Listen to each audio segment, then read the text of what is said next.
انہوں نے کہا کہ اگر میں اس کے بعد پھر کوئی بات پوچھوں یعنی اعتراض کروں تو مجھے اپنے ساتھ نہ رکھیے گا کہ آپ میری طرف سے عذر کے قبول کرنے میں حد کو پہنچ گئے ہیں۔ پھر دونوں چلے، یہاں تک کہ گاؤں والوں کے پاس پہنچے اور ان سے کھانا طلب کیا۔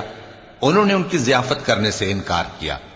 پھر انہوں نے وہاں ایک دیوار دیکھی جو گرا چاہتی تھی، تو خضر نے اس کو سیدھا کر دیا۔ موسیٰ نے کہا کہ اگر آپ چاہتے تو ان سے اس کا معاوضہ لے لیتے تاکہ کھانے کا کام چلتا۔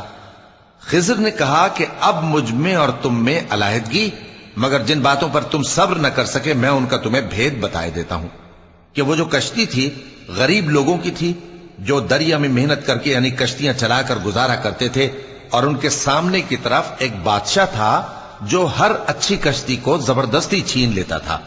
تو میں نے چاہا کہ اسے عیبدار کر دوں تاکہ وہ اسے غصب نہ کر سکے، اور وہ جو لڑکا تھا اس کے ماں باپ دونوں مومن تھے۔ ہمیں اندیشہ ہوا کہ وہ بڑا ہو کر بد کردار ہوگا تو کہیں ان کو سرکشی اور کفر میں نہ پھنسا دے۔